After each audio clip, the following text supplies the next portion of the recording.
महाराणा कुंभा के समय चित्तौड़ भारत की राजधानी के रूप में विकसित हो गया था। यह युग कला, शिल्प, स्थापत्य कला, साहित्य और निर्माण से परिपूर्ण था। मेवाड़ राज्य की सीमाओं का विस्तार इसी कालखंड में हुआ। महाराणा सांगा के समय देश भर के हिंदू राजाओं ने अपने नायक के रूप में मेवाड़ का नेतृत्व स्वीकार कर लिया था।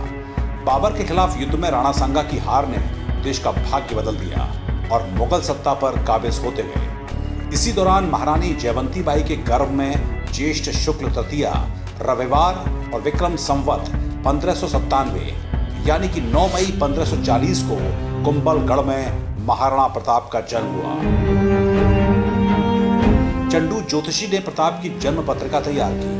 प्रताप का जीवन राजसी वैभव से अप्रभावित, सादगी, सरलता और विनम्रता लिए हुए था।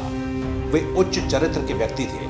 बचपन में पौराणिक कथाएं, देश के लिए जीने की वृत्ति का उपदेश सुनकर ही प्रताप तैयार हुए। राजकुमारों के समान ही शिक्षा दीक्षा हुई।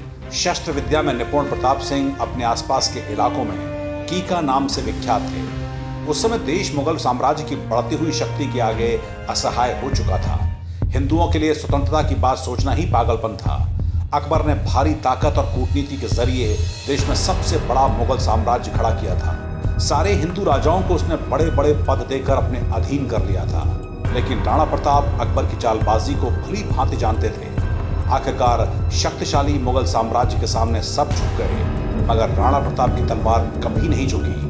विदेशी गुलामी के इस महासागर में भी मेवाड़ हिंदू प्रतिरोध और स्वतंत्रता का जगमगाता द्वीप बना रहा। 1576 से 1585 तक अकबर ने 7 बार अपने सेनापतियों को समस्त संसाधनों से युक्त बड़ी सेना के साथ महाराणा को पराजित करने के लिए भेजा।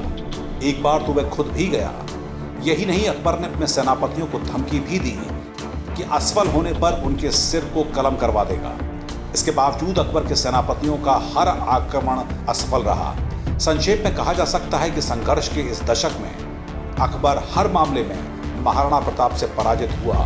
प्रताप अंततोगत्वा अपनी छापामार युद्ध नीति के कारण शत्रु को परास्त करने में सफल होकर स्वयं अविजित रहे और स्वतंत्रता की अलख जगाकर विदेशी दास्ता के बंधनों से मातृभूमि को मुक्त रख सके। महाराणा प्रताप का संघर्ष और नायकत्व ऐसा था कि जो आने वाली सदियों में आजादी के दीवानों को हमेशा प्रेरणा देता रहा।